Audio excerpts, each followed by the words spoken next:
Good morning, students. Welcome to online classes. Hope you all doing well these days. Stay safe, stay home. Now, students, today I am going to explain new chapter 1 भाषा, बोली, लिपि और व्याकरण. So, students, आज हम भाषा, बोली, लिपि और व्याकरण चैप्टर का अभ्यास करेंगे. भाषा का महत्व. यदि भाषा नहीं होती तो मनुष्य का व्यवहार कठिन होता. ना तो हम किसी के मन की बात को जानते और ना ही दूसरे व्यक्ति हमारी बातों को समझते. अतः भाषा विचारों के आदान प्रदान का सशक्त माध्यम है. तो स्टूडेंट्स, बताया जा रहा है कि अगर भाषा नहीं होती तो मनुष्य का व्यवहार क्या होता, काफ़ी कठिन होता. ना हम किसी के मन की बातों को समझ पाते और ना ही दूसरे हमारी बातों को. अतः भाषा विचारों का आदान प्रदान को सशक्त करने का एक माध्यम है. पुराने समय में आदि मानव किसी निश्चित घटना या संदेश के लिए पत्थरों या चट्टानों पर संकेत और चित्र बनाता था. जब आदि मानव जंगलों में रहता था और रहन सहन के बारे में कुछ नहीं जानता था, तब भाषा के अभाव में संकेत व चित्र के से विचारों का आदान प्रदान होता था. तो जैसा बच्चों बोला जा रहा है कि पुराने ज़माने में, आदि मानव के ज़माने में, वो अपने संदेशों को पत्थरों और चट्टानों के माध्यम से और चित्र बनाकर बनाते थे. हम विभिन्न प्रकार से भाषा का प्रयोग करते हैं, जैसे टेलीफोन पर बातचीत करना, पत्र लिखना और पढ़ना, समाचार पत्र पढ़ना, पुस्तक पढ़ना, कहानी लिखना. पशु पक्षी भी विभिन्न प्रकार की आवाज़ें निकालते हैं. हम विभिन्न प्रकार से भाषा का प्रयोग करते हैं. सो स्टूडेंट्स, अब हम भाषा की परिभाषा पढ़ेंगे. भाषा वह माध्यम है जिसके द्वारा हम अपने विचारों को दूसरों के सामने बोलकर व लिखकर प्रकट करते हैं या दूसरों के विचारों को सुनकर या पढ़कर समझते हैं. तो जैसा कि स्टूडेंट्स बोला जा रहा है, भाषा वह माध्यम है जिसके द्वारा हम अपने विचारों को दूसरों के सामने बोलकर लिखकर प्रकट करते हैं और दूसरों के विचारों को सुनकर और पढ़कर समझते हैं.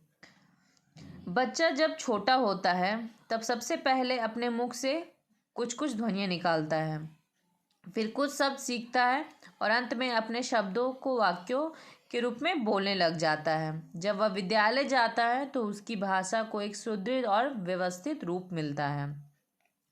विद्यालय में अध्यापक अध्यापिका बच्चों को बोलकर या लिखकर दो तरह से पढ़ाते हैं. इसी आधार पर भाषा के दो रूप हैं.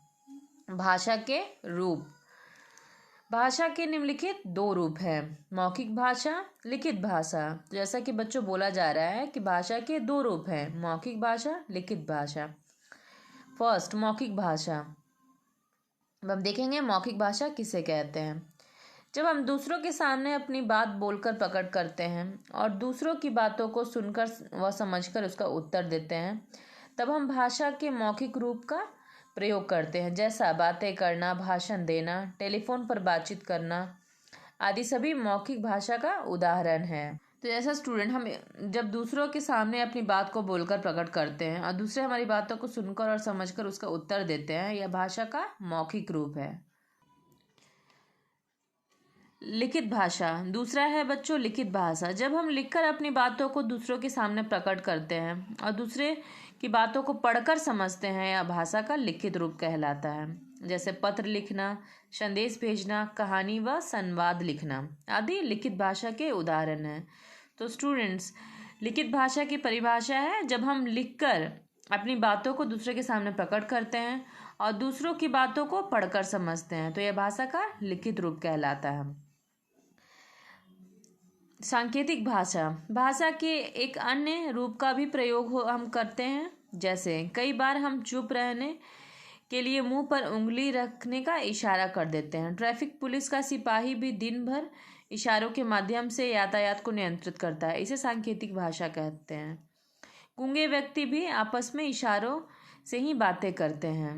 बोली. बोली एक सीमित क्षेत्र तक ही बोली जाती है. कुछ ही किलोमीटर बाद बोली बदल जाती है. बोली को भाषा नहीं कहा जा सकता क्योंकि भाषा बहुत बड़े भूभाग में बोली लिखी और समझी जाती है. कोई भी बोली विकसित होकर भाषा का रूप ले लेती है. तो जैसा कि स्टूडेंट्स, बताया जा रहा है कि बोली किसे कहते हैं. तो बोली एक सीमित क्षेत्र तक ही बोली जाती है, कुछ ही किलोमीटर्स में वह बाद में क्या होती है, बदल जाती है। बोली को भाषा नहीं कहा जा सकता, क्योंकि भाषा बहुत बड़े भूभाग में बोली जाती है, लिखी जाती है और समझी जाती है। कोई भी बोली विकसित होकर भाषा का रूप ले सकती है। मातृभाषा वह भाषा जो एक बच्चा बचपन से ही अपनी माँ व अन्य परिवार से सीखता है, उसे मातृभाषा कहते हैं। जैसे राजस्थान में जन्म लेने वाले बच्चे की मातृभाषा राजस्थानी है। तो मातृभाषा किसे कहते हैं बच्चों? वह भाषा जो बच्चा अपने बचपन से माँ और परिवार से सीखता है, उसे हम मातृभाषा कहते हैं। जैसे राजस्थान में जन्म लेने वाला बच्चा की मातृभाषा राजस्थानी होगी। तो स्टूडेंट्स, आज हमने भाषा, बोली और लिपि व्याकरण पाठ का अध्ययन किया। Okay students, thank you, have a nice day.